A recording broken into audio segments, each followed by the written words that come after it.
Those Can't get details, into that. No. Okay, so they bring it somewhere in the Yeah. United States. And was the attempt to try to back engineer this thing? Was the attempt to try to understand what it was? Yeah, I mean, first of it, obviously, it's understanding the situation, right? What do we have our hands on? And like I've said in some other videos and stuff, that we took the Manhattan Project secrecy and overlaid it on this issue because that secrecy worked well for atomic bomb developments and whatnots. And certainly this whole program in a nutshell, if I were to like summarize the 90 plus years of history, it is a reverse engineering program to garner some kind of insight. And of course, not a lot of the things that we've learned from it are like directly, ripped off the technology we found, but it has inspired other innovations that made its way into other U.S. classified programs over the year for national defense reasons, and it's a myriad of different things. So The UFO folklore is that this is where fiber optics were discovered first. Yeah, I'm not going to break the seal on anything we've discovered or anything like that. And yeah, it's a place I can't go to. How limited are you in what you can discuss and what you can't discuss, and why? Yeah. Why do they let you discuss any of this? Yeah, so anything sensitive that I want to say as it relates to like U.S. government activity, whether it be intelligence stuff, military stuff, etc., I have to submit it through what they call DOPSR, DoD Office of Pre-Publication and Security Review. That is something anybody who's been an intel officer, anybody with like a clearance has to submit that kind of stuff. Now, obviously, if you're writing a book about gardening, you don't have to. But if you're going to talk about anything military and intelligence related, you have to submit. So it's kind of a catch-22 for this office, right? They're only looking at it from a security perspective. They're not vouching for it or anything like that. And that's like any author, right? They could write a book about Navy SEALs and they're not vouching for the story. They're vouching that you didn't say any nasty code words. You didn't burn a specific ongoing classified program. And for them, I mean, I'm not in their OODA loop, but certainly it's a catch-22 for them where if they want to redact and they propose a redaction, they're like, hey, Dave, you can't say these sentences. You can rewrite it and resubmit. We can't necessarily tell you what agency said to redact it, but you're not allowed to say this. They would be basically self-certifying there's a there. So in my opinion, probably the policy is like, if it has to deal with the subject, we're not saying anything. We're not proposing any redactions. As long as he's not burning a conventional program, we kind of have to allow him to exercise his First Amendment rights. And so I think it's like a catch-22 for that office is kind of the short of the long answer. So this is essentially one of the very early ones, 1933. Mm-hmm. How many crash retrieval incidents have there been? It is double digit. The specific numbers I do know, however, I can't discuss that. And I know it sounds like, oh, I'm being coy or whatever, but this show, any other interviews I do, right? Foreign intelligence services are watching, and it's like, I'm not here to help Russia and China calibrate their intelligence collection. Like, oh, Dave said it's this number.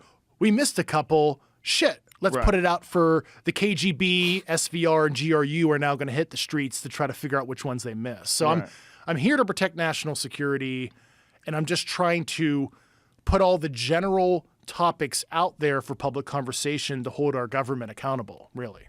So, because I'm here as a fact witness, because we have a constitutional oversight issue because this program has not been reported to Congress in the appropriate way, and I can get into a senator I talked to that has died recently, so I can, explain to you why I'm so sure. Besides what I read, which we can get into what intel reports I read, I did get some stuff cleared.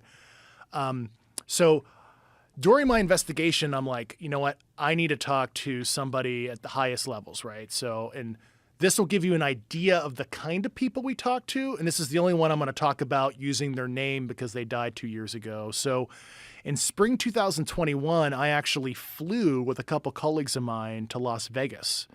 And I met with Senator Harry Reid about 9 months before he died. And of course, he's a private citizen now, and I wanted to brief him on the topic, and I wanted to get his kind of thought leadership on it because, he was a Gang of Eight member, right? Which is the top most cleared senators and congressmen. He was the majority leader, for God's sakes, of the Senate. And I knew, he helped sponsor the OSAP program that I mentioned, and where they looked at Skinwalker Ranch and some other things. And I wanted to understand, like, what does Harry Reid actually know? Like, why did he, give $21 million to DIA and Bigelow Aerospace for this? So I'm sitting there in Harry Reid's living room, right next to him with some other witnesses that were there with me. And he straight up says, he's like, yeah, I knew we had UFO material. I was denied access for decades. I tried to get access, and then he explained some of his efforts during OSAP, and I was like, holy shit, did the former majority leader just say, did he just confirm this to me as well? I was already talking to these amazing high-level people, but I have Harry Reid literally saying, yes, we have material, and, he knew it was non-human. Did Harry Reid have personal experience with this? I don't know if he's had any personal stuff in his personal life. I mean, did he see it? Did he said, witness?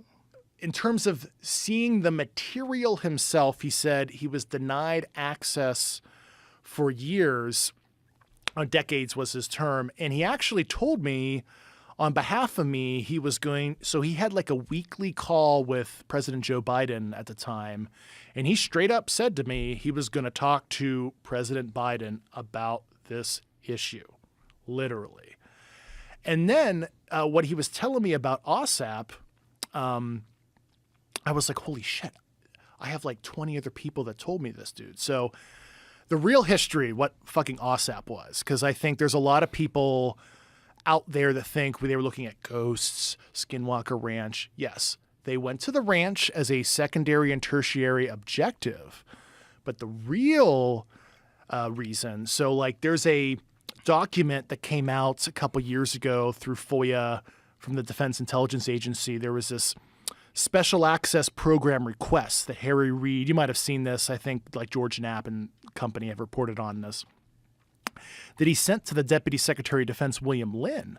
And it was asking for one of the most serious SAPs you can ask for, what they call a bigoted, waived special access program. So waived means it's limited congressional reporting. That is a class of special access programs. And bigoted means it's like by name. And it was like, you could read the FOIA document. It was like, Harry Reid, James Inhofe, Lou Elizondo, et cetera. And I'm like,